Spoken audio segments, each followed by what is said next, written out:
Relax and get loose while I put you up on game. The Figure Booth with Josh and Nate. This that podcast folk.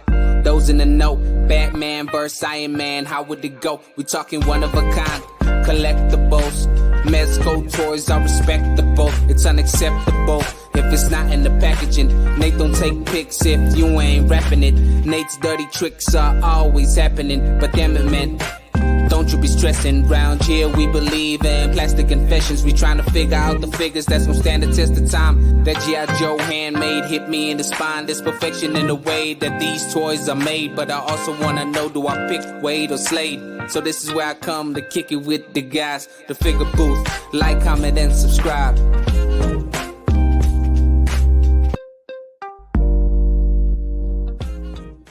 What is up, Toy Fam? Welcome back. You have made it to another episode of the Figure Booth. I am your host, Josh, aka Prime to the First. Hey guys, this is Nate, aka FigureFan_Nate, and you've reached episode 45, which we're calling Super Beef. It's beef to the extreme. It's like you're gonna see steaks flying here left and right. Yeah, if you've joined live streams, you probably see some steaks flying through there, just depending if you're going to Toying Around or Toy Amigos or whatever the case may be. There's always some steaks, even in some of our live streams. I see them a lot. The beef of all beefs. A lot of beefing. And we wanted to figure out, okay, who is the instigator or enabler of all the beefs? This individual has not only started a lot of beefs, but is also like an expert in all things archery, which is really weird because you'll see when we start discussing some of the ideas and topics and we'll really put them in the hot seat. We'll try to see, where did all this expertise in beef starting, archery, there's some enabling in there. There's a lot of mystery there. So we're going to try to unravel this guest and try to get to this main source, the core of what makes this individual tick. So should we let them know who our guest is for this week? I think we should, because I think our guest might be a little bit confused too. So let's go ahead and welcome to the stream. Welcome, Yoko. Hi, guys. Welcome. The archery. Expertise in all archery. Yeah. Archery. Look, Super beef. I don't think I started the beef. I think you took over the beef. You may not start the beef, but you definitely continue the beef, right? I mean, I like steaks, It doesn't have to be a bad thing. No, not at all. I mean, you got beef on your shirt, so yes. Oh, yeah. I was saying, I didn't have a steak shirt, which was weird, right? But I had a burger shirt, so I went with that. Closest thing I had. Hey, it's close enough. There's beef in there. Yeah. Awesome. But awesome. Big thanks for being here, Yoko. I know we've been friends through different streams. You've been on Toying Around. You've done quite a few things yourself. You're very diverse in your social media and kind of where you are at. But we wanted to have you on the show, get to know a little bit more about who you are, because people that see you in these streams, they might not know the specifics behind who Yoko really is and what you're all about. So that's why we wanted to have you on here. You're a friend of the podcast, and we're happy to have you. Thank you. I'm excited to be here. Absolutely. So, Yoko, have you always been a collector of all sorts of things? Yeah, I have been since childbirth, I think. So I was always collecting something, and I blame my dad for it, really, because he was always a collector too.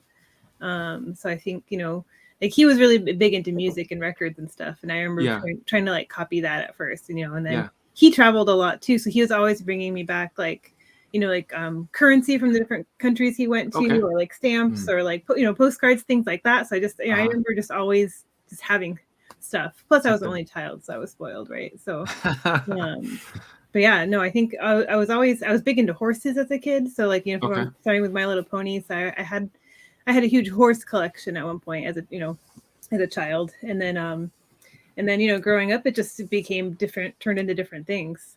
But here we are. Did you have those equestrian horses? Like they're the bigger ones? My wife had a huge collection of those. The Briar horses, maybe? Yes. Yeah. I had some of those. Yep. That's funny. Yeah. But so you were kind of collecting the stuff that your dad was collecting, and then you kind of getting your own thing with the horses and stuff. And now, if you can look at your background, you've got a lot of different things that you're into. So is there like a main thing that you collect, or are you kind of still pretty diverse in your collection now? Yeah, I think I'm still Well, yes and no. Like I've kind of narrowed it down to Star Wars as my main thing these days. But like I was big in I'm so into Disney and at Marvel. I don't collect as much Marvel stuff, but I like it. I have some stuff. Yeah. I still cannot figure out how to point behind me. Yeah. But I think Star Wars is my big thing. Toy Story was a huge thing for me for a while, but I feel tapped out. I have too much stuff. But the other thing that happens to me too is like I actually had a huge Batgirl collection at one point. I still have it. It's just not all on display anymore. But Batgirl was something I was really into before I even got into Star Wars, and even a lot of the Disney stuff too. So I had a huge Batgirl collection at one point. But I think for me, like once there starts to be too much stuff, I lose interest. Yeah. So like Batgirl was fun because there wasn't a lot of Batgirl stuff for a long time, and then with Batgirl Burnside, and then I think DC Superhero Girls and stuff, and like there all suddenly was so much Batgirl stuff out of nowhere. It seemed like, and like that's when I was like, no, I don't need everything anymore. It's like I just kind of stopped, and then I moved on to the next thing, and I got that way with Toy Story too. I think once Toy Story 4 hit, there was suddenly so much stuff again that I hardly got anything from Toy Story 4 because I was like, this is too much stuff. Yeah, and they seem to like revamp it where they're going to re-release everything, even stuff or items from the very beginning. Where now you see Toy Story everywhere, and I was like, So I don't know. I think the hunt is the fun part, right? So I feel like once it's like in your face all the time, I'm like, I don't want it anymore. It's too easy to get. You're like, I've lost interest, or it becomes just so overwhelming. Yeah, it was a lot of that too. Yeah, and you're trying to stay focused on specific things, and you're like, oh, I want this, I want that, and it's just too much, So I get it, especially when you've got popular properties like Toy Story. But Toy Story was one of my favorite movies from when I was a kid, so I can share the love there. But I know as you've kind of grown your collection, you've also kind of grown sort of your presence in social media and other things. You're on Instagram, YouTube, Twitch. You're kind of everywhere, and you have a blog too, right? Yeah, I don't have TikTok though. Don't have TikTok, and I never had Snapchat, so you won't find me on those two things. None of the video tools. The Instagram Reels. I do enjoy Instagram Reels. I know you guys are haters, but I enjoy Reels. And it's funny, I mean, to an extent. Seeing the same thing over and over again gets tiresome. I like the medium for what it is, like doing these short videos, but I do get tired of watching the same stuff over and over again. Yeah, I did catch myself watching a bunch of reels, and I didn't even realize it. And I was like, oh, I'm watching a bunch of reels on Instagram. And I was like, dang. And then I was like, oh, then I started seeing the same stuff. Yeah, they did get me. Then I started seeing ads for like cheese and random stuff. And I was like, okay, I got to stop. Yeah, and maybe the reels hates more from like, we're a couple of old dogs that don't want to learn the new tricks. It's like, I like it the way that it is. And I don't want it to change. Like you have to do it, right? Like that's the part. Right. Yeah. It feels like I'm being forced into it. Otherwise my exposure is maybe being impacted. And obviously I don't have solid data to back that up, but it seems like that's kind of where the platform is moving towards. And I'm just not a big fan of the real stuff, Maybe at some point I'll get more into that, but it's just kind of turning me off from it. I get it though. I get where you're coming from, but I have fun with it. Yeah. So you're not on Snapchat and TikTok, but you are on the other ones. And kind of tell us like what made you sort of want to get into YouTube? Because I see that you've been on YouTube for quite a while, but maybe you haven't been posting the whole time. Yeah, no. So what happened? Well, I'll have to back up a little bit. So when I was working for Funko, which I don't know if people knew that I worked at Funko for a few years, and that's gonna be one of my other questions for you. I mean, it's not my favorite subject, but it's kind of necessary for how I got to where I am, But I mean, it was great. It was great until it wasn't great. But like I learned so much working there, and I was a collector first, and I got the job, and I have a marketing background, so it's not like I was, people thought all I did for them was like I'm getting ahead of myself. So it was a marketing job. Eventually we started doing videos, and it was something I did not want to do it. I did not want to do it. They told me I needed to do it. And I would get so nervous. Like we're doing like these we started with periscopes that were on Twitter. Okay. Yep. I would get so nervous. Like I would feel like I was going to throw up every time we would do it. And then, it kind of evolved from there to doing the unboxing videos that were actually filmed once we, had more of a video crew hired and everything like that. And it just became like, you know, now it just seems normal to do it. And it, you know, I mean, it took a while to get there. Like I literally got butterflies every time that I was like, I don't know how I can keep doing this, but eventually, you know, the more you do it, the more comfortable you get. And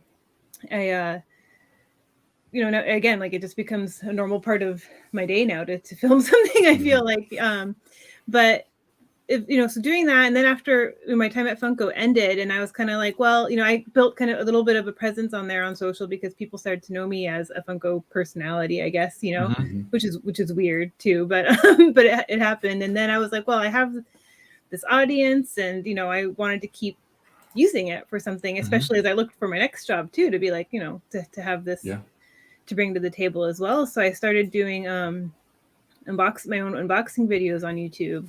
And I was like, all right, you know, this is something to keep me busy, and doing my blog. And I was doing, I was going down to the parks a lot too for a while. So I was doing this, this Yoko Eats Disney Treats thing, where people wanted to see like the Disney food pictures. And it's just a silly thing that, you know, someone said to me once, and I'm like, oh, that has a fun ring to it. I'm going to run with that. But, you know, just to try to keep that presence there, and just keep doing it while I had the audience that kind of came organically from what I did with Funko. So, you know, now here it's a different, you know, the action figure audience is totally different from the vinyl collecting crowd. And so, you know, and for me to learn this industry too is totally different. But, you know, I think having that base there has really helped kind of with the transition, you know? Yeah. And it makes sense in what you do, you know, being in marketing, because you want to promote the products, and having a strong social media presence, I think, is a big part of that. But I understand the fear that you go through, you know. We've been doing this for a while, but there's still times before episodes where I'm just, you know, the heart's kind of palpitating a little bit. I'm getting the butterflies in my stomach. I'm like, okay, I'm a little nervous. You get more used to it as you go, but it's hard to get in front of a camera and just kind of be vulnerable that way. You know, and just try to be yourself, try to be entertaining. Are people going to care about what I have to say? That kind of thing. So I commend you for sticking to it, because I think you've really come a long way, and you can see it in your presence and just how you talk. You know, you're just very natural that way. That's the big thing, is like, you got to be yourself, right? You got to be a slightly better version of yourself, but you got to try to be yourself. You know? Yeah, totally true. And it's hard to do, because sometimes it's like, who am I really? You know, I don't talk to other people. I talk to myself, but how am I going to hold a conversation? So that's cool. And going back to your Funko history, and you know, I used to be on a podcast called the STS Guys, who were huge into Funko collecting. And they used to talk about you all the time. Like, Yoko's got a stream, Yoko's on. What is she Pogs. That's why I made Pogs, I think, because they had right. STS Guys. Yeah, I think they did have Pogs. Yeah, we made Pogs at some point. We were making all kinds of weird shit. I mean, like, that's awesome. I'm going to have Pogs one day, and now I do. Yeah, but I just remember your name always coming up with those guys. I wasn't huge into Funko, but there are huge Funko collectors. So during your time there, I remember you would do the live streams and kind of show off new product and have giveaways and that kind of thing. So was Funko one of those companies that you're like, I want to work there, or that kind of just fallen? Like, is that something that just happened naturally? A little bit of both, really. You know, so, you know, it worked out location wise, you know, back when we went to offices to work. You know, we're in the same state of Washington. And I had been collecting I had gotten into Funko like 2012, maybe like late 2011, 2012 was when I started collecting Funko. So it was like a little bit before it got like huge, right? And then I think through local events and cons, I got to kind of know some of the people that work there, and it became a kind of a right place, right time thing, where a marketing job opened up. And so, you know, I never expected to end up there, but it you know, it worked out. And so, you know, I think I got lucky there in terms of the timing and the location. But yeah, as a collector, I think, you know, you always think you want to, well, we can talk about that later. But, you know, it was great. It was great. It was a dream job. For a couple of years at least, where I was like, oh, it'd be cool if something came up there, and it did, and I'm glad it did. I wouldn't trade my experience there for anything, honestly. And I think a lot of collectors have sometimes that mentality, at least a good handful, where they're such a hardcore collector behind a line that they're like, hey, I want to work for this line. Or, there's a lot of dial makers that are like, I want to make dials for Hasbro, or I want to make dials for NECA, or they want to see. And there's individuals in the community that do end up either working for that company, and a lot of collectors, that's what they see as like, oh, that could be my dream end goal, where sometimes it's not it may look like it's all butterflies and unicorns, but I think there's quite the journey that sometimes it involves luck and just perfect timing, and just the stars have to really align. It's not as I would say easy as it seems on the surface, where they're like, you're either working for a brand or you're doing the social media for a brand, and they're like, oh, that's the dream job. But then there's so much more that goes behind the scenes that's the stressful part. It's still a job at the end of the day, right. I think is what people need to remember. And there are days where I like hate everything and I'm like, I'm gonna quit. But then I'm like, it's still toys. So then, I can calm back down a little bit. I'm still working in toys, and that's really cool. But I think I've been lucky that I've gotten a few opportunities in my career now that people would call dream jobs. I don't know if your research dug this up, Nate, but I worked in sports. I worked for the Mariners for a while. Oh wow! That was a little bit pre-Instagram, so you might not have dug that up. That was my job. I wanted to work in sports, in college, and I wanted to go into sports marketing, and I was able to get the job with the Mariners. Let me tell you, working in pro sport, sometimes that was my first taste of, sometimes it's better to just be a fan. Right. I don't watch baseball anymore. So. Yeah. And you really got to be diehard about it, right? Yeah. And I was a huge fan, and I was super into it, but it's just, you see the ugly side of the business, and it kind of killed the whole thing for me. So yeah. No, it's it's kind of sad, like to Prime's point, when you get those people that are like, oh, I want to work for this company, or I've got such passion for this line. Yeah.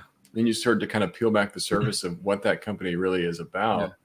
Maybe they have a great public presence, but then behind the scenes, it's not as nice and tidy, and you're like, oh, it's just kind of tarnished my view of all this now. And professional sports, I don't know anything about like working in that field, but I can imagine it's pretty cutthroat and just very very competitive overall.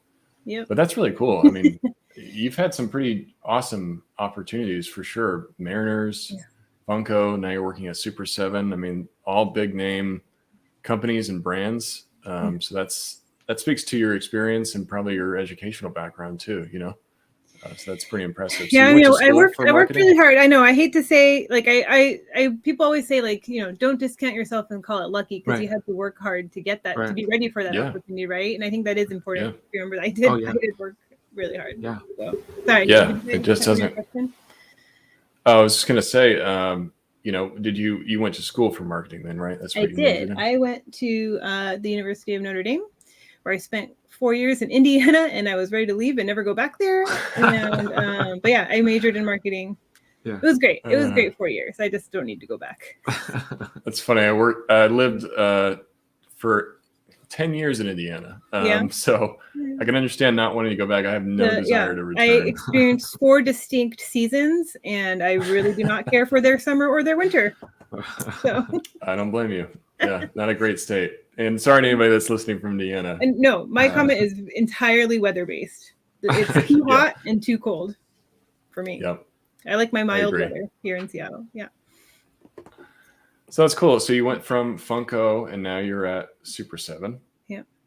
And which is another huge thing. Are you doing pretty much the same thing, or in marketing? Pretty much. It's at Funko, there was a team of us tackling the marketing, and and Funko grew so hugely while I was there. And I was going to say sorry, I didn't mean to interrupt, but I was going to say you're kind of there during the heyday, right? Like, I remember Funko sort of being a thing, and then it seemed like during your time, I started in 2015, expanded. And that Comic-Con was the turn, I think. Wow. when things got ugly, and with the, I don't know if you know about like Funko Fun Days, their party at SDCC. It got a little wild. It got a little rowdy that year, and I think that was when everyone realized, like, oh, it's gotten huge now. There's a different type of collector in the room, like, literally, Yeah. It's like a rabid beast. That's when it took the turn. I feel like I can pinpoint it to summer 2015. Honestly, so you kind of got to ride that wave for a while, right? Yep. And sort of, I mean, what great experience too. Just as you see that expand, and you're, part of the reason behind the brand expanding because you're marketing it and just kind of riding that and just seeing the success. Yeah, for that I mean, team. it was a huge learning experience. I got to do so many cool things. I got to go to so many cons and events. I got to go to WrestleMania. Like, I would never have gone to a WrestleMania in my life if not for it. Which is weird. But it was like so many. And that's like the first thing that came to my mind. Like, I got to go to WrestleMania. It's like the one thing that I never would have been like, hey, I'm gonna go. Yeah, that's like awesome. On my own. Right. I mean, it's huge because like it's not one of those things that personally I would be interested in. But if I could go for a job, I mean, sure, why not? That'd be amazing. It was wild. We had like the whole like Hollywood movie premiere thing with the documentary. We did like I got to visit a TV show set, like like just things I would have gone to do, and things may not have ended there exactly the way I would have liked to have left them, but like looking back, like I had some really cool experiences, and most importantly, I met a lot of really great people. That's awesome. So, and that sticks with you. Yeah. And it seems that really right now with Super 7, it's just like they're.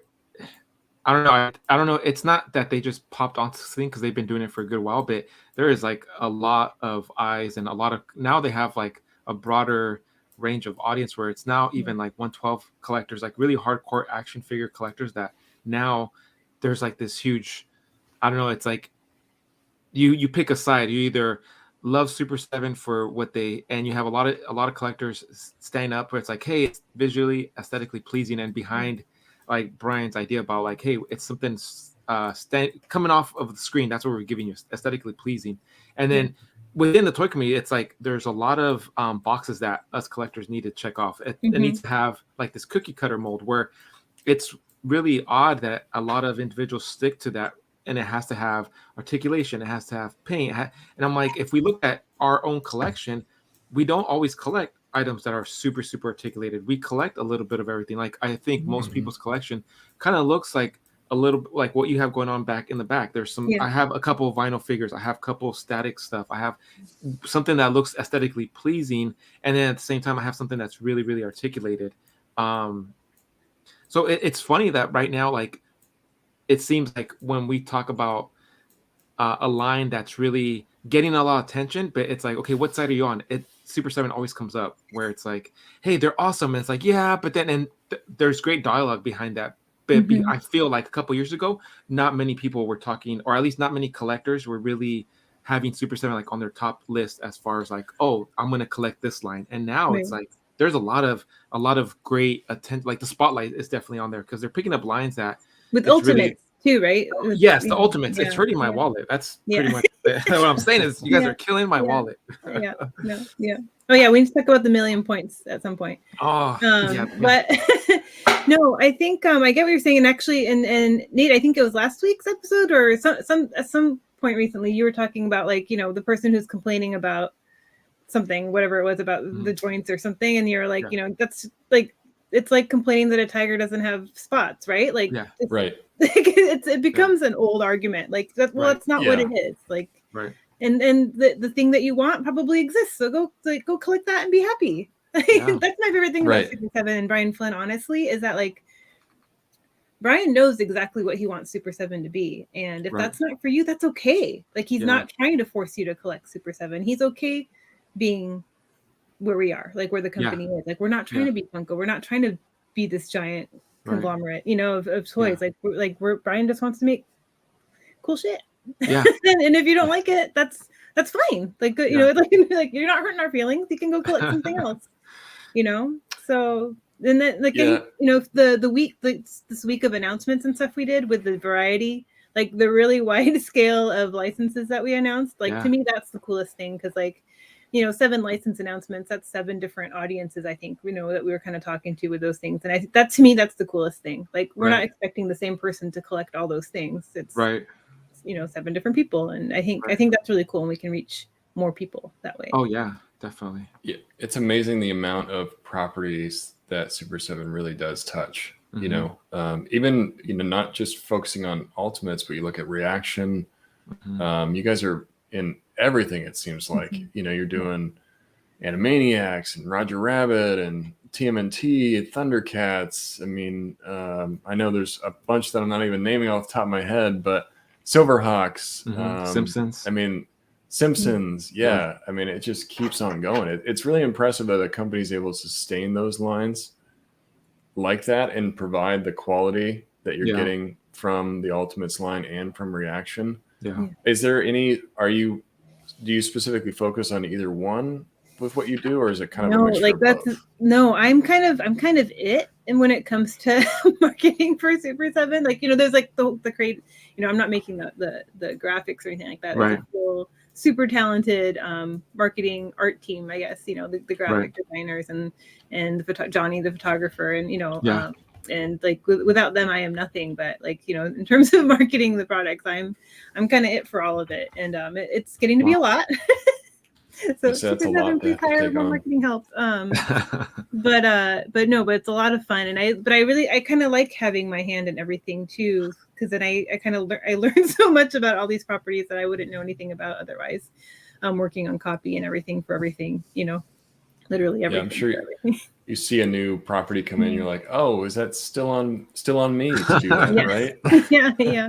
We were just looking at numbers, comparing like the number of SKUs from like last year and this year, and I think this is totally just eyeballed and could be totally wrong, but like it looked like we're like triple now of where we were last year. Yeah, it definitely feels like it. So it feels like it. Yeah.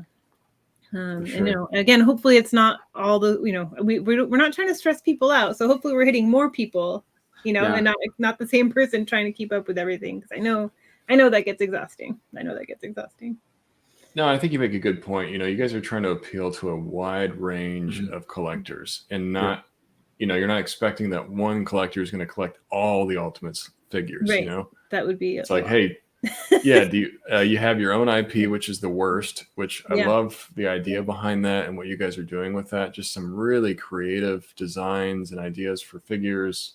I've definitely got a few on pre-order just for the uniqueness of it. And then you've got the Bruce Lee stuff that you just announced, right? Which is awesome. Looks really great. But going back to your point about something, and I don't want to focus on this too much because I feel like some people do, but it's like you talked about it's like you're going to Funko and you're asking them for a Marvel Legends or something. It just doesn't make sense. Right. Super 7 is nailing the aesthetic, and nobody else is providing what you guys are providing. Yeah.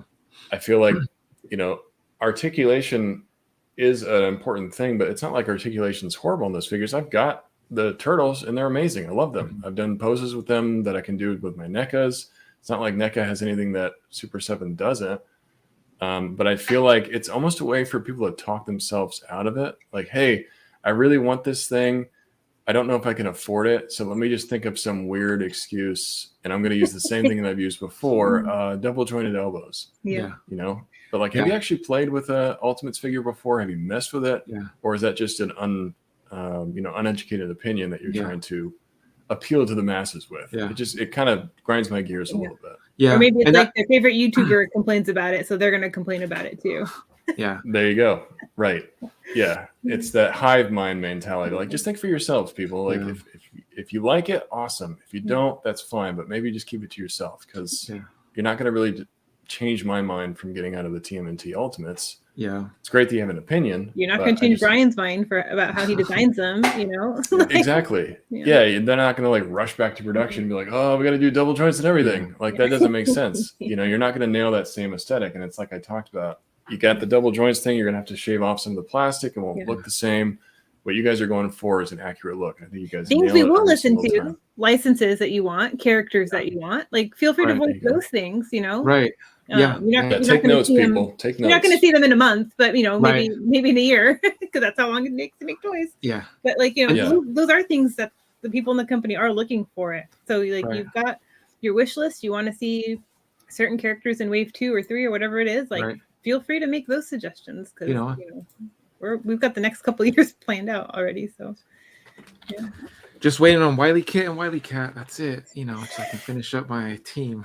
Yeah. All right. So, and that's, the whole cookie cutter approach with the double joint elbows. To me, it doesn't make sense, because a lot of times, sometimes when you're messing with certain figures, I don't even pay attention really to. It's like, oh, this doesn't have double jointed elbows. I'm not going to collect it. I have to have 60 points of articulation. The Mythic Legions, like when I saw Mike and Mario and them playing with them at DCon, that I was like, that was the first time interacting with the Mythic Legions, and now I'm like, man, there are so many lines out there that it doesn't need to be all about the articulation. It's just the aesthetics to it. It really sometimes makes it to the shelf, and it's like, hey, if you make it to my shelf and you hold your real estate there, then that's awesome. And it's a weird thing to think about as the first thing that draws me in as a figure, for a figure. It's not. It's definitely not articulation for me. It's the look.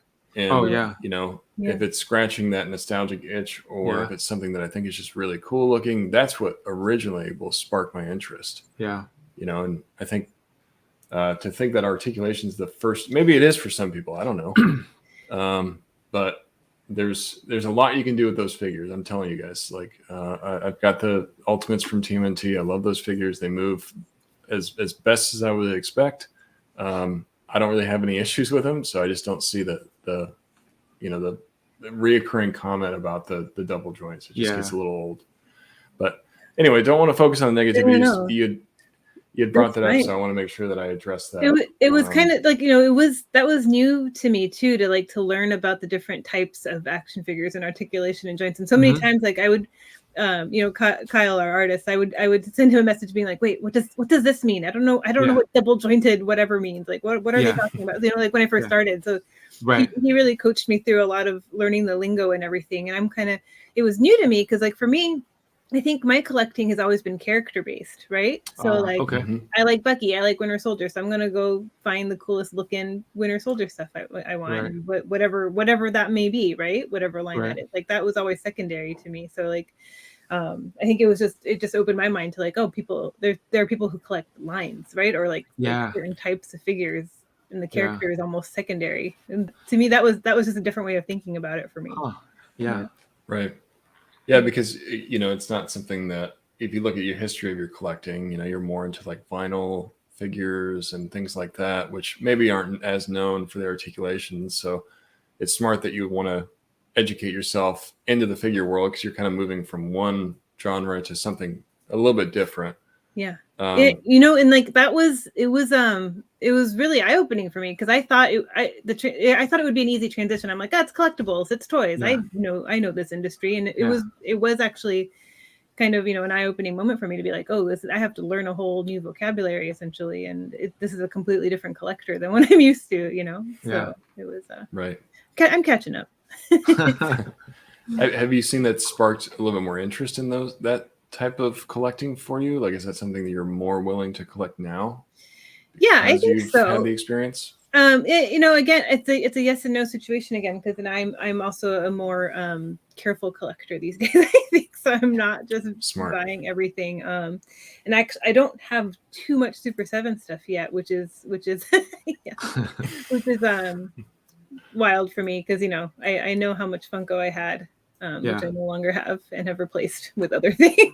But I'm trying to be more careful with Super 7. But with Super 7's licenses are kind of helping me with that too for now, until we get more into Disney stuff, and then I'm going to be in trouble too. But yeah, like it's kind of neat learning about, I got my first Hot Toy recently, and I hadn't really paid too much attention to those before, because I was like, oh, they're big and expensive. But now I'm like, ooh, they're big and expensive, like they're nice. So. The dangerous road to go down. The more you discover in collecting. But speaking of Disney, I think we got a sneak peek of some of the Ultimates that are coming from Disney. You think you might get any of those? The Prince John, or you've got Mickey from Fantasia. I've got, so that's funny. So I before I knew I'd be working at Super 7, I pre-ordered the Sorcerer Mickey. From Super 7, and then literally a month later, I was interviewing with them, so that was kind of wild. But yeah, I have the first set, and by the time guessing by the time people are watching this, I would have unboxed them with Kevin on Unboxing Thursday. Oh wow, yeah. So I have them, and I'm sure I'll get Wave 2 as well. I think that this is the one thing. Like, if I was as a regular customer, I probably wouldn't buy every single one. I like Sorcerer Mickey's one of my favorites. I definitely would have had him. But that's my working at Super 7 perk, because I'm like, yeah, I'm going to get the Disney Ultimates. Heck yeah. Yeah. I mean, it's just I've never seen figures that look as good as these do. Yep.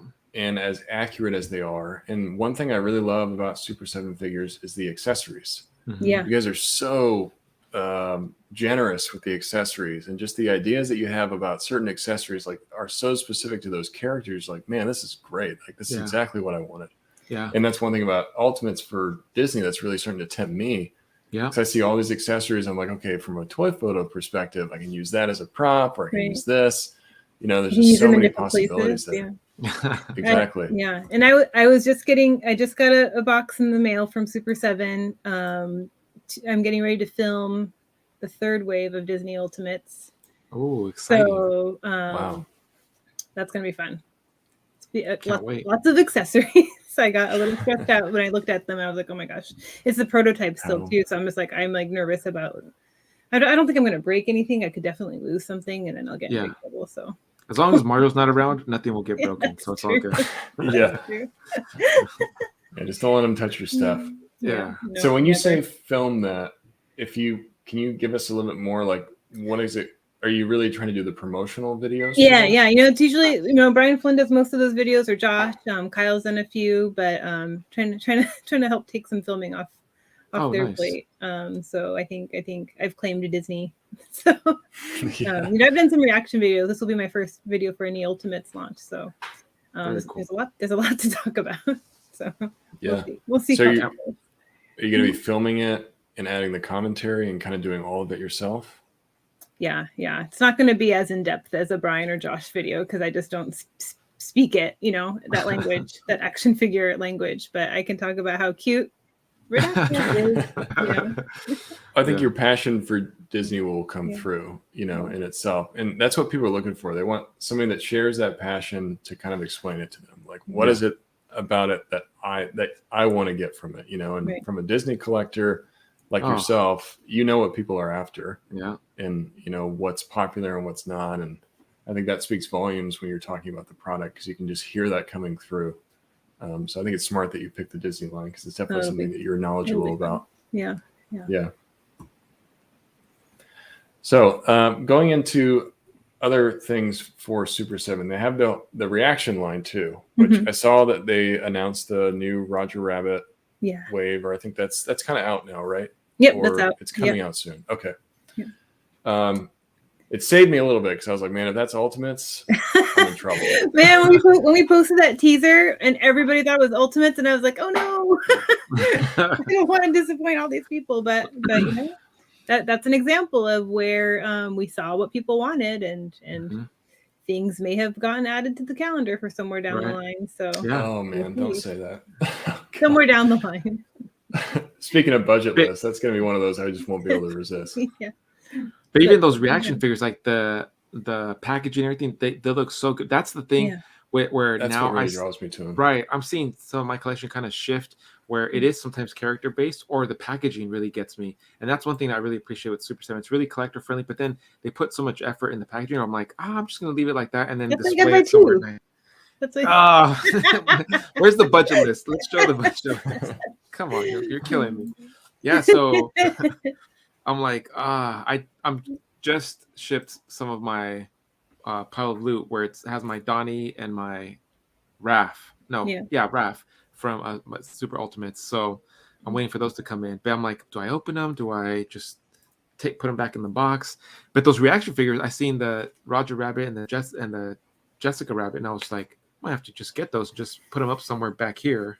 Jessica Rabbit, especially the card sheet, it's glittery. Like, I didn't know that until I got my samples in the mail, and I was like, oh my gosh, that's like, it doesn't come across in our marketing images sometimes, right? Oh, it is glittery, right? Yeah, Jessica Rabbit. I saw it in your picture. The dress on the card is glittery, and it's so cool. Yeah, I would keep that. Yeah, it's card.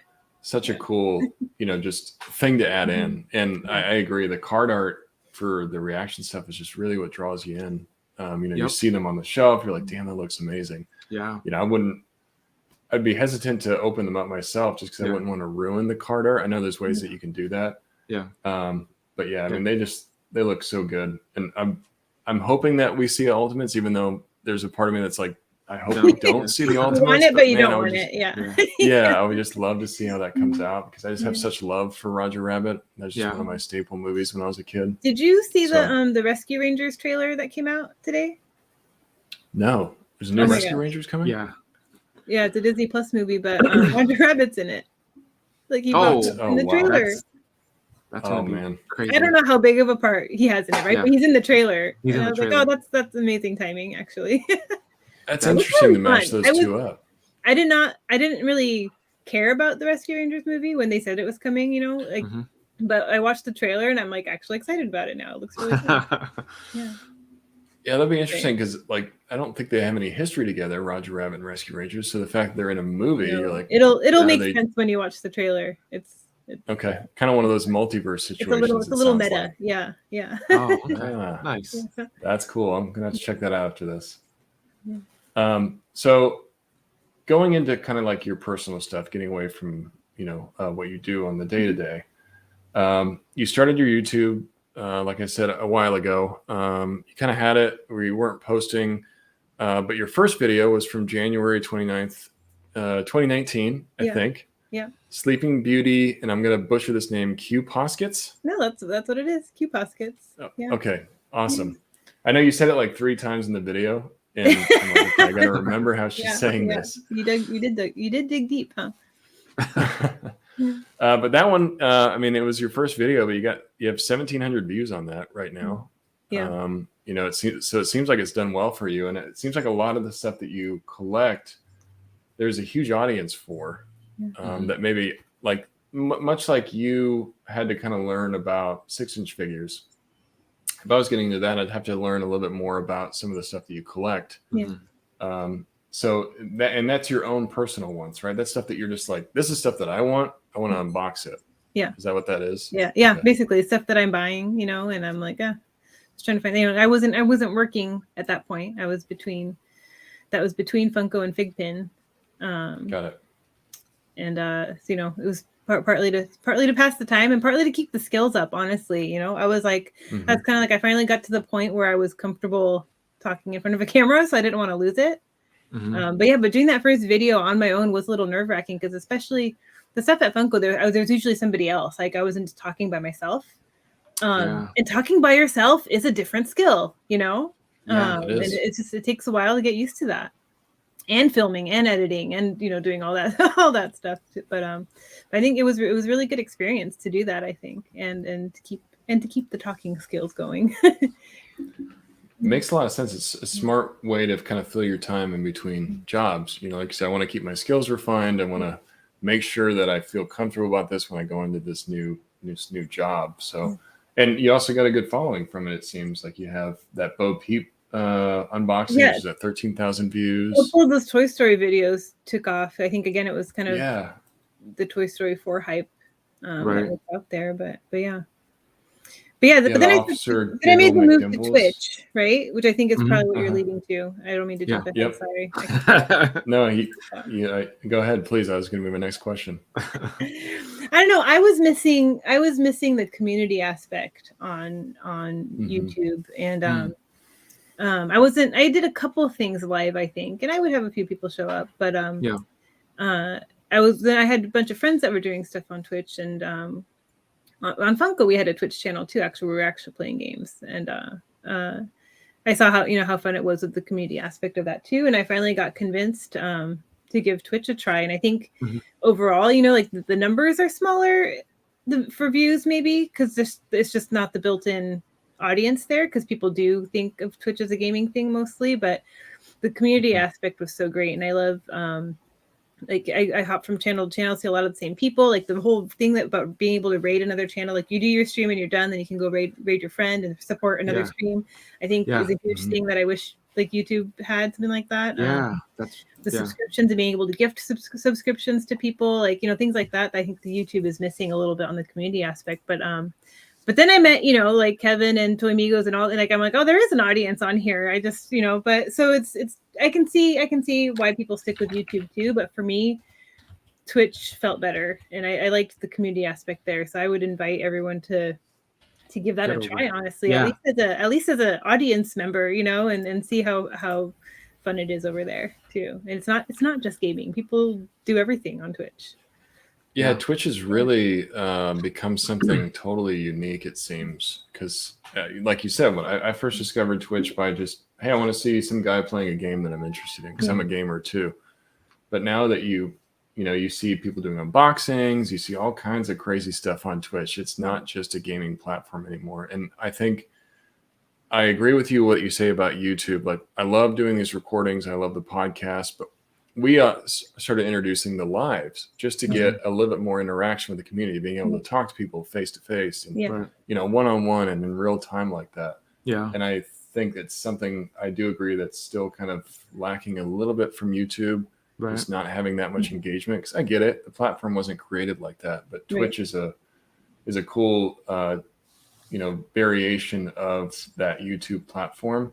And you keep yourself pretty busy on Twitch. It seems like you have a pretty busy weekly schedule, right? Yeah, I've slowed down a little bit just because of these outside things I've been guesting on, and you know, the Star Wars streams over with Kevin.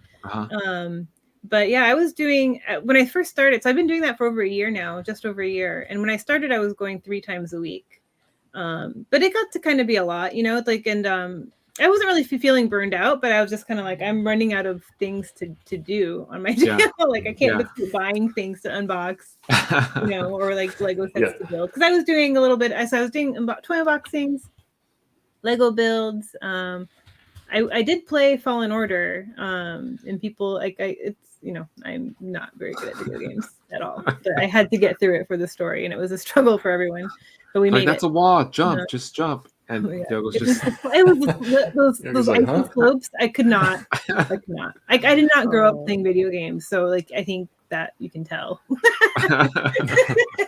Hey, the fact that you're trying is what people respect. Because I even put it on easy mode just because, you know, I'm playing for the story, right? So I put it on easy mode, but like easy mode doesn't help those things, right? Like the timing or the jumping and the sliding. And I was like, oh my gosh. There were some things where I'm like, I'm going to go into like negative followers. Yeah. You probably would get more followers. Like, oh, you got to come and watch her. Like, look, she can't even jump over this rock. Yeah. I had my friend on, like, you know, on Discord with me to help talk me through it. Because sometimes I'd get to there, I'm like, I don't know what I'm supposed to do here. Like, you know, so like I had my own personal Obi-Wan guiding me through the game. That's funny. Which is great. But you know, it just got to a point where I'm like, I'm running out of things to do. You know, sometimes I do my blinging, my toy blinging. Actually, I have my one guy here, like this, you know. Oh wow! Okay. You did that yourself? So yeah, I put the crystals on him. And this is a thing I was doing with Funko with Pops, you know, for a lot, and I don't do that anymore. But I find other things to bling. But maybe. So how are you doing that? Is that just with? It's one at a time. The bling and some glue. Yeah. Wow. Nate, send her your jean jacket. She can bling it for you, and then we'll wear it. I've been working on this guy for years. So. Oh, Nate wears very small denim jackets, so it's okay. I need you to bling this entire thing. Yeah, I want it by next week. Or have Yoko bling one of Kev's little 112 shirts. There you go. Oh, that'd be cute, actually. That's maybe a little bit more realistic. That would be cute. That I could handle pretty easy in a decent amount of time. And speaking of Star Wars, you know, because you were talking about the game, but you were on toying around for the last 6 weeks now, doing Book of Boba Fett. Yeah. Are you pretty sad that's over? I am. You know, it's fun. It was kind of fun having that. At the end of the week, it helped me get through the work week, honestly, especially like on the Friday. I was like, I have to stop working, and switch to Star Wars stream mode, which is great. It was great to have that. Like, do you guys work from home too? Like, it's just sometimes it's hard to make that switch. Yep. From to not working. Yeah. So that's actually, I forgot to mention that was one of the other reasons I was doing my streams, because I was like, it forces me to stop working, like, which sounds really sad to say, but like. You know what I mean? It like gave me something else to do in the day when there's nothing else to do, especially when you couldn't leave your house, right? That's true. So like it kind of helped. It kind of helped with that, with just mentally like switching from work to fun mode, right? And I think especially having that stream on Fridays with those guys who are so great, like it was nice to have that to end the week, and then it kind of just mentally move past work into weekend. Yeah. Right. It's hard to turn that off. Talking about, work. I definitely overwork, I think, when I'm at home because it's just so easy to do it. Like, oh, I'm here. Might as well just put in another hour. And then it's 2 hours later. I'm like, wow, it's 7 o'clock. I got to get off and do something else. Yeah. But, you're talking about Book of Boba Fett. You guys had a really great crew of people. Yeah. One of which, is an actor that you see in the show that you guys are watching, which talk about mind blowing. Right. He's got that X-Wing moment with Mando, which is just so cool with Paul. Yeah. And you got Ernie on there from Toy Migos, who's just a funny guy. Yeah, I know. He was there kind of as a joke at first. And then, he's hilarious. Yeah. And then, of course, Kevin, the host himself. Yeah. But yeah, I think it's a cool way to kind of, as a fan, because you seem like you're a very big Disney fan and a Star Wars fan. Mm-hmm. And it's a good way to kind of just like, hey, let's talk about the episode, kind of get our thoughts, get the community involved. Yeah. Like you said, it's kind of filling that time for you. It's a good way to kickstart your weekend. I'm sad that the show's over, but that show made me very excited for Mando season 3. So I expect you guys to come back. Yeah, yeah. I mean, we'll be back for Kenobi for sure. That's the next thing we know for sure, right? Kenobi. May 25th. I don't think Mando season 3 is going to be before the fall. So we'll be back before Mando season 3. But yeah, I'm like, what am I supposed to do for the next? I don't know how much time it is, 3 months or so. But I don't know. Maybe we'll be back in some sense. There's discussions going on. But no, honestly, like, so last May, I guess, was when Bad Batch started. It was May the 4th. Actually, when Kev asked me to do that with him, and I hardly knew the guy at the time, like I went on his show. I think it was in April, and like honestly, I hope he doesn't watch this because I would never say this to his face. But like, I was so touched when he asked me to do that. After like a couple conversations with him, and I was like, oh, that really meant something to me that he asked me to do that. Yeah. And that was really cool. And I never would have imagined it turned into this. I mean, he didn't have Paul lined up first either. Yeah. And then he was like, oh, I think I found a third guest, and I was like, who? And so it's kind of crazy how that worked out and how it just kind of gelled. And it was one of those things where I felt like I'd known them longer than I actually had, and now it hasn't even been a year really, and it's like he must have. I can't imagine. Kev has something with them or something, because the same thing. I had only been on the show once, and then next thing you know, it was like 3 random dudes joining him once a month, and all of a sudden we became the enablers, and I was like, I don't even know these guys. Like, what is happening? I don't know you, but then I feel like I do know you, and like now sometimes I talk to Mario more than I talk to like some of my family members. I'm like, dude, leave me alone.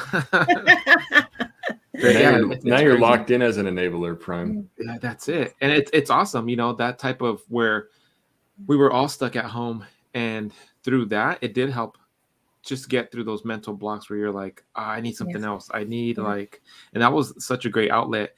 And then meeting those guys finally at DCon, it was just like, it was crazy. It was like summer camp or something, or like we knew, like it was so weird when we were like all running towards each other, and like it was a moment out of like a Mentos commercial where we just all jump up. And it was so weird. Yeah. Well, and then you canceled my dinner that one night. I did not cancel your dinner. That was ouch. The guy showed up and he's like, this is it. And he had like sauce all over it. I'm like, I think he ate your nachos. So canceling dinners and taking away points. That's when the beef started. That is when the beef started. That's when the blackmail started. Yeah, he canceled my dinner. Canceling dinners, and then he takes away your points from the enablers, right? Or doesn't show up to back you up last time. Yeah. The points are still pending. They're still pending. I have to write a thesis to Kevin so he can approve it, because poor Yoko. She's on the episode trying to defend herself, and you've got all the other enablers like, nope. And she's like, well, where's Prime? I know. I'm like, what the heck? Mike was like, well, he did really want that figure for a long time. So I was like, thank you. Yeah. And Yoko came you hooked him up with a hard to find figure. Very hard to find. I didn't want to pay scalper prices. At original retail price, right? Yeah. Like that's to me is I'm like, I saved you from spending however much more. So I feel like there should be something in the formula there to be like, look, it equals 1 million points. And that was just like it was a thing where like there was no guarantee to begin with. It was just like I was once, and I think it was like we were talking about the Thunder Tank, and then Mike and I were like, oh yeah, we got the Thunder Tank. I'm like, and I was telling Kyle, I just got the core team. I got Mumra and the core team.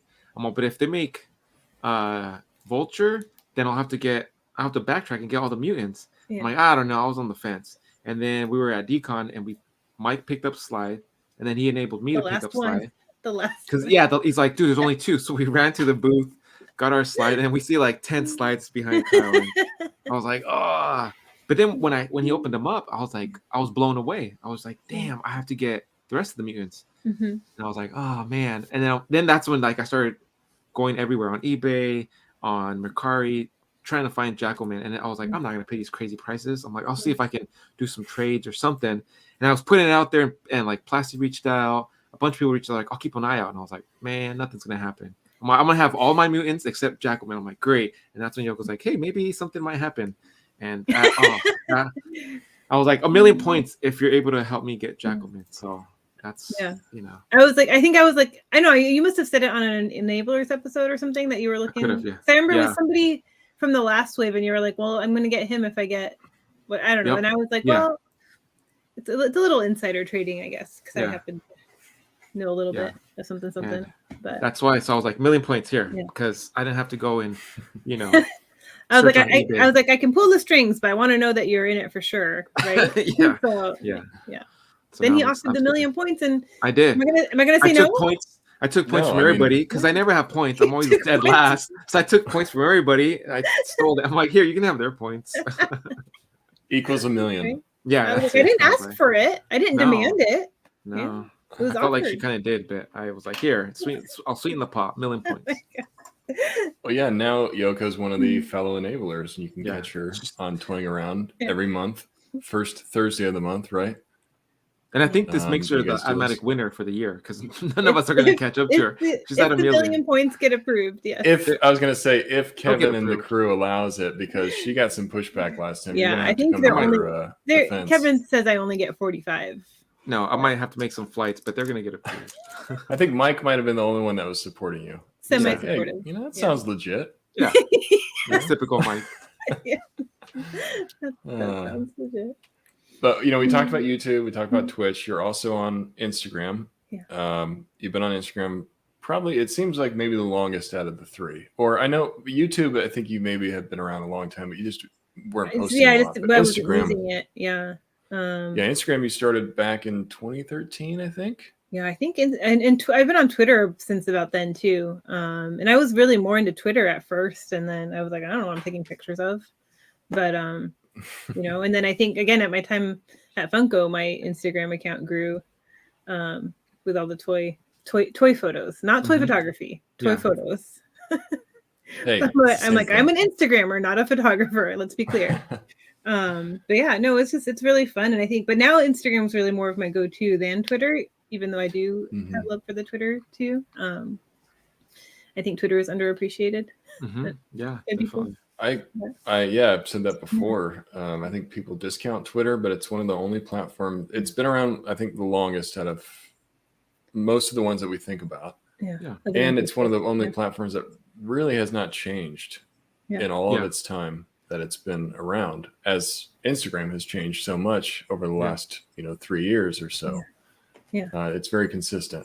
But one thing I really like that you do on Instagram is I'll say it, the cool stuff series, because it's either cool stuff I got this week, cool things I did this year, cool things I ate this week, that kind of thing. I love that. I think it's really cool. It was kind of fun. I was like, I don't want to just take pictures of everything, especially with Instagram, the whole algorithm thing. Like, look, I do social media for work, right? So I'm a huge social media nerd, so I could talk about all that stuff for hours, honestly. But like pictures of just stuff weren't doing well for me anymore, right? So I was like, how can I make this cooler? And then I don't know, somehow that popped in my head to do that. I feel like, I don't know, again, I feel like it probably came from something someone else said to me, but I was like, oh, let me try this out. You know what it was watching like reels or whatever it was. And I saw people be like, stuff I got on Amazon this week that you No. need, like actual like the Uh-huh. influencers, right? And I kind of Yeah. it kind of got me thinking like, oh, can I do something like that? But like cool, Cooler. yeah, but more fun. And so I just kind of started messing around with it, but and it kind of found a spot, I think. So it's fun. There was another video that you had done where you were talking about links and putting them in. Oh yeah. Yeah, it was really good because I think it resonated with a lot of content creators that want to like level up, and whether it's they're small like customizers or dial makers or individuals that want to take that first leap, because a lot of times we get feedback where like, hey, I want to join YouTube, or hey, I want to do a similar like a podcast, how do I?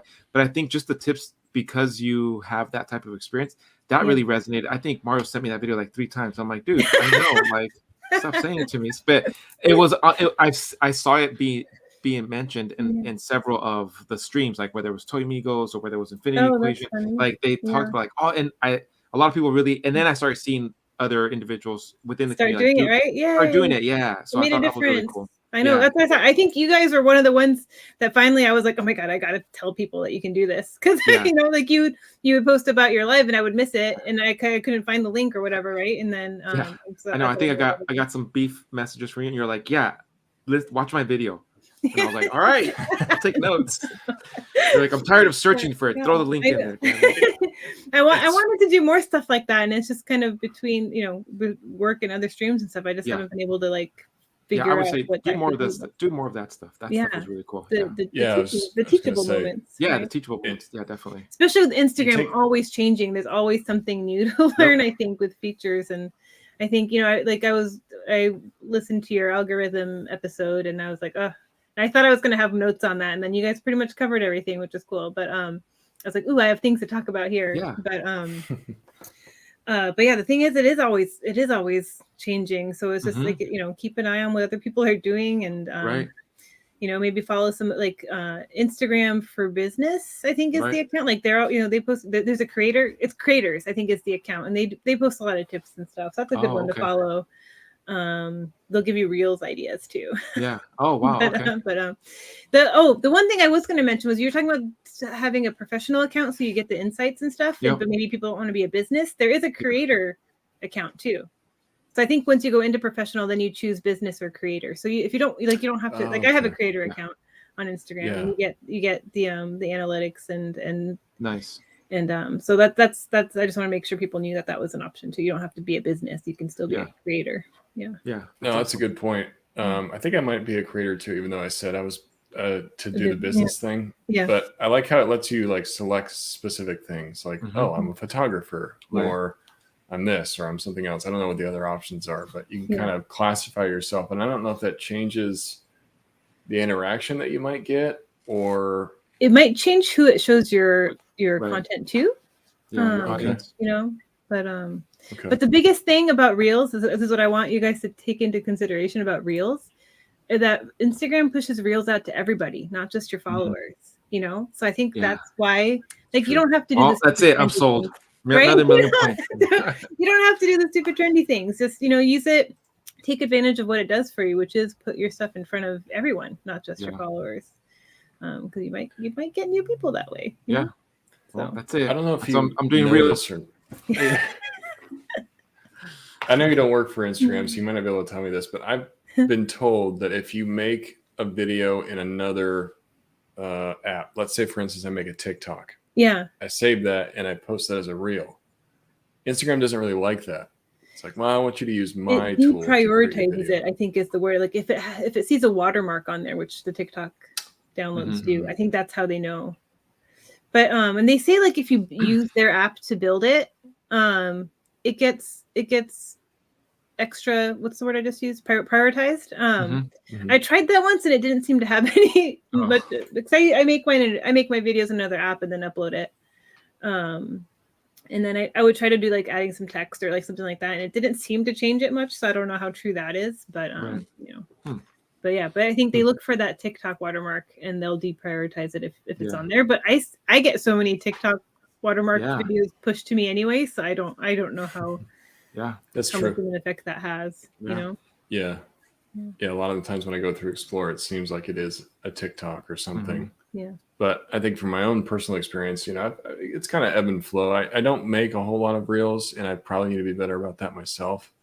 But it seems like some of the ones that I've done through TikTok are a bit suppressed, or maybe they just don't get as much exposure, or it just could be, the bad timing or something. The biggest thing I think Instagram looks for is consistency too. So if don't post 5 things one day and then not post for 3 weeks again, and then be sad when your next post doesn't do much. Like they rather see that, even if it's one thing a day, post one thing a day, and then they see that you're on there regularly, and that should help.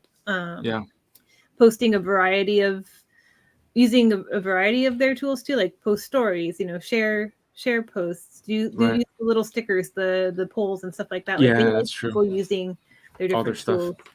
Yeah. People will say post a reel every day, and to me that's insane. Maybe try one a week and see what happens. Like I think one a week is a good goal. That's true. Well, she's convinced me, so that's it. One of the resolutions maybe for the year is to post more reels. Get a little bit more used to the new norm. I feel like people take that so personally. Like, oh, my photo's not getting exposure, so that must mean it sucks. Which is definitely not the case. No. It's happening to everybody, and I think it really took a hit during the holidays. And I can tell you what happened there is that so many businesses are putting money into their advertising then that all the paid stuff gets bumped. Right. I don't know if this is just still trickling down from that, why it's so bad now. But the sponsored posts and all that, that's always going to take priority for them. Of course. So just we got to take everything with a grain of salt on Instagram. And it's at the end of the day, it's a business. They're trying to make money off that tool. I mean, Facebook invested in it for a reason, so it's not just going to sit by the wayside and not get updated or not get changed. As times change, that's going to change too. I'm sorry, that reminded me. I wanted to double down on something I think you said last week about like when people freaked out when Instagram was down a day. It is so important to have have your own website or blog or something. Right. That's so important. Like imagine if Instagram disappeared tomorrow. Like, are you going to be screwed? Yeah. Don't put yourself in that position. Yeah. Yeah. This isn't your life here, people. Like you have a life outside of it. And like Yoko is doing, clearly she's expanded on multiple different social medias. So if Instagram goes down, she's fine. She might just go do a live and play some Star Wars and, go around in circles, and that'll be fun too. Go around in circles, or Twitter, like we're talking about. Don't forget Twitter. Use that. And maybe at some point there will be a new app that we kind of all go to. Who knows? Don't put all your eggs in one basket, because then you're going to feel really limited. And I think you're also limiting your exposure. I think a lot of us who are around the Instagram community were like, Instagram is it. That's all there is. But you're not exposing yourself to anybody on Twitter or anyone on Twitch or YouTube. I mean, there's a whole audience out there that maybe never comes to Instagram. And if you're not expanding yourself out there, you're kind of limiting your own reach in a way, And don't post the same thing on all your channels at the same time, because then post on Instagram at one time, post on Twitter later or something like that, because otherwise it's like it's probably the same person looking at social media at the same time, right? So you might lose another part of your audience if you're posting the same thing at the same time. So that's a great tip. Because I think a lot of people they want to just like flood it. Like, let me just put out there as much as I can. Same thing. But to your point, people find things at different times. So, I may not have seen your reel on Instagram. But 2 days later, I might be cruising YouTube and I see this video. I'm like, oh, this is interesting. Let me look at this instead. Well, that's cool. It's really good advice, and it makes sense.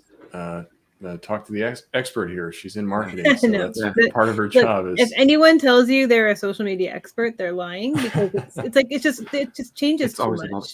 There's no such thing as a social media expert. I'd call myself. That's true. That's true. You're always learning. But I agree with Prime. Keep doing the information ones. Obviously, keep doing the cool stuff I got, because I love those. Those are awesome. But it's amazing how uneducated a lot of us are, myself included, about the tools that we use every single day. Yeah, both of these guys right here. But yeah, I mean, there's so many things in that app that I have not touched that would probably really help me out. It's just maybe fear of not knowing what I'm doing, that type of thing. So what's plans for the future, Yoko? Like what's the next thing for you? Oh my gosh. I don't know. I don't know what I'm doing tomorrow, honestly. But like,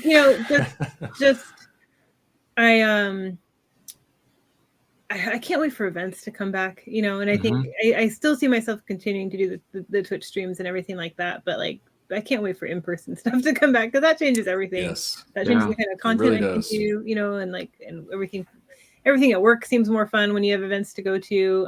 So like, I'm really looking forward to, knock on wood, San Diego Comic-Con. I thought Toy Fair was, I should be leaving for Toy Fair tomorrow, honestly. Like, wow. I think tomorrow morning would have been my flight. So it's like, that was such a downer when Toy Fair got canceled, or we decided to pull out of it before it actually got canceled. And I'm like, it was like gonna be I still haven't met most of Super 7. Like, I've never met Brian Flynn in real life, it's kind of wild. Like, I met a couple people at Designer Con, and that's been it. Like, I've been there a year and a half now, which is kind of wild, right?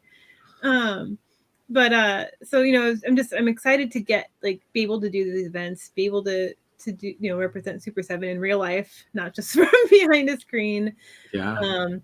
And the fun, the fun content that comes with that on a personal level too. So I don't know, just continuing with that, keeping up the Twitch streams. Like, I don't have any I don't have follower goals, or I'm not doing it to make money. I do get a little bit on the side, and it's kind of nice. It helps. It funds the shopping habit, but I'm doing it for fun, and it's stuff I'd be doing anyway. So I think for me that's nice because I'm not stressing about it as an income source, right? So it's just for fun, and any monetary gains is it's completely a bonus. And I honestly put so much of that back into my stream anyway because I love doing giveaways and stuff like that. So it's like a lot of that goes back into it, or making pogs, Yeah, that's awesome. But and then and then I hope we keep these over on Kevin's stream. We're toying around to keep up the Star Wars streams, or at least with whether we talk about Star Wars or not, with those guys, with Ernie and Paul and Kev. Like, I really hope that we figure out a way to kind of keep it going. Regularly. Yeah, because I think that's a lot of fun. I think we have something special going on there. So yeah. Oh, for sure. Yeah, you guys do. Yeah. I think that's something a lot of us want, is to keep that going. It's just there's not many podcasts that I can think of that are doing anything really like that, where they're, and maybe it's the exposure. I'm sure there are other podcasts that are doing it, but not any within the toy community that I'm aware of that are not just talking about toys. You guys are talking about stuff that we're all watching, right. And impact the toys that we're going to eventually collect, because with all these shows, you see new toys coming out. So it's just a way to kind of expand that reach a little bit. And we're not serious about it, right? We're right. So not serious about our analysis. Every once in a while, Paul or Ernie get fired up about something. But I think maybe that's the difference too. It's like, we know not to take our Star Wars so seriously. We have fun with it, and we keep it positive, honestly, as much as we can, even if sometimes it's more challenging than other times. I guess I didn't talk about Midnight 30 at all, so I feel like I want to bring that up real quick. Oh yeah.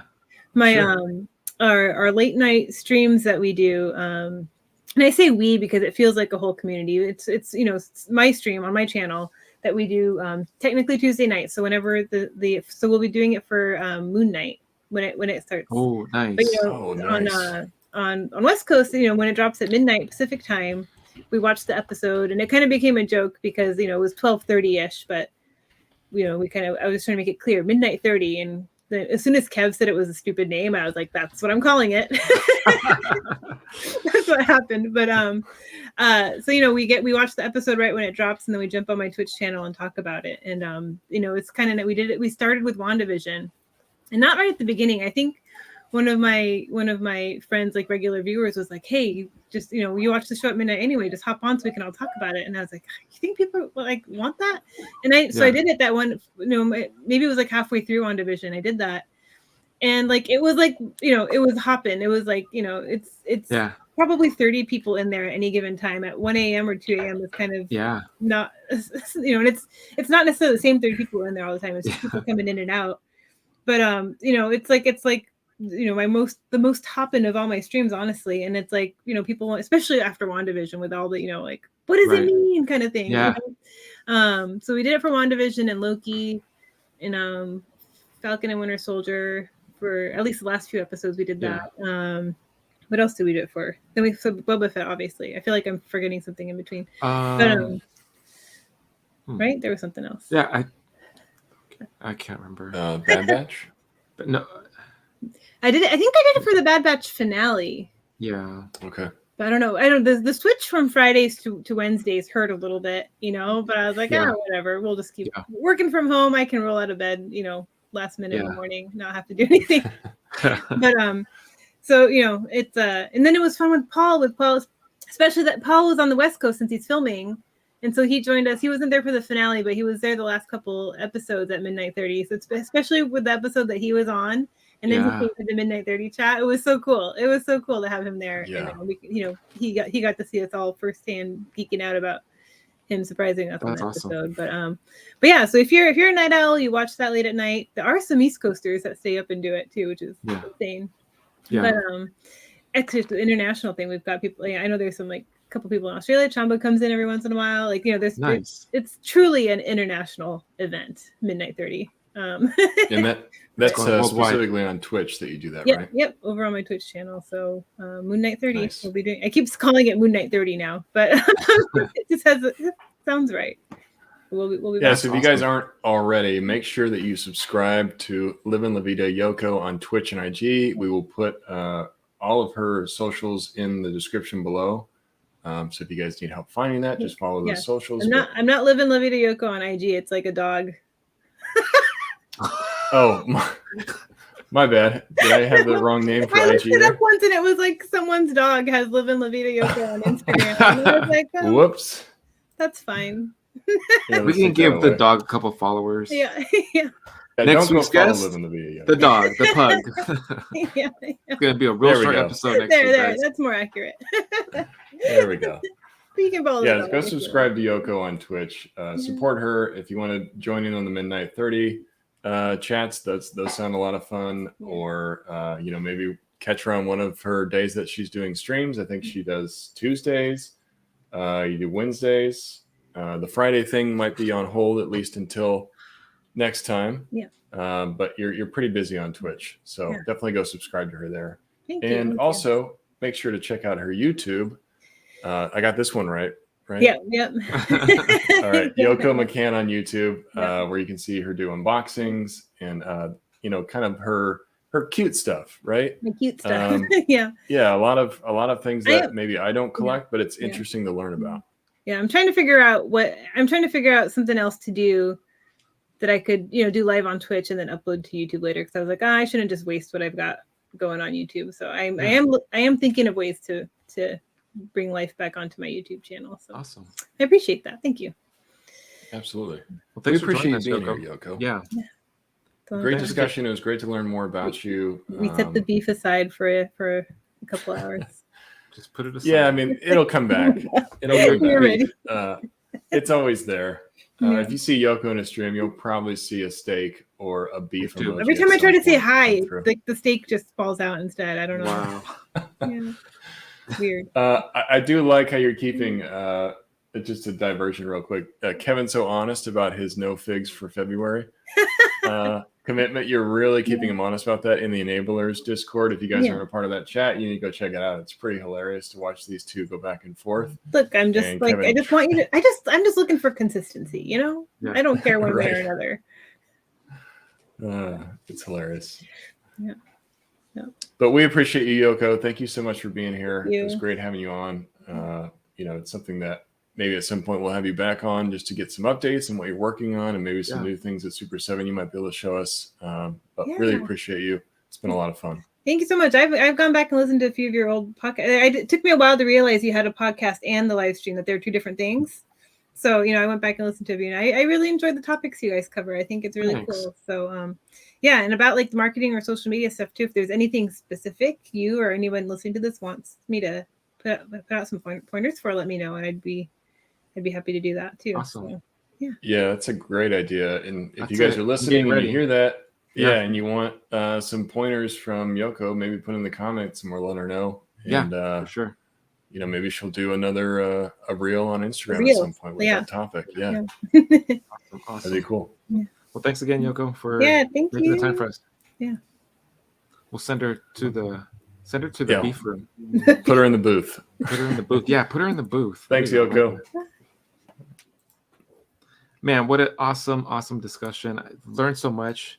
A lot of fun. Yeah, a lot of fun. Great insight, and it's awesome to see a collector. She works within one of the companies that most of us collect, have that passion. You can see that she's really passionate about what she does. So great discussion. I think a lot of us, we get so pigeonholed in one thing. Oh, I'm all comics, or I'm all this, I'm all that. It's kind of cool to see somebody bringing something different to the collecting realm of, she's a part of like the community now. So for just sure. kind of bringing the different stuff into the community that loved it. There's probably a lot of people out there that are actually collecting that just doesn't get the light of day. So I like to see and kind of learn that side of it too. Yeah. Awesome. Well, that's our episode, guys. I hope you guys enjoyed our content. And as always, make sure you subscribe, comment, let us know your feedback or your thoughts, what you guys want us to tackle. And we'll see what other guests we can line up for you guys. As always, I've been your guys' host, Josh, aka Prime to the First. You can follow me on Instagram, Facebook, and Twitter, all under Prime to the First.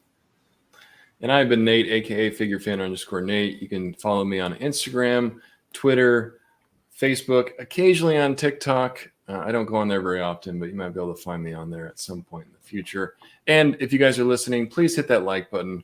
It means a lot to me, and Prime actually goes a long way. And please leave a comment. We'd love to hear from you. We appreciate all the comments in our last few videos. You guys have been really great about that. Thanks as always for your support. Thanks, guys. You've been listening to The Figure Booth.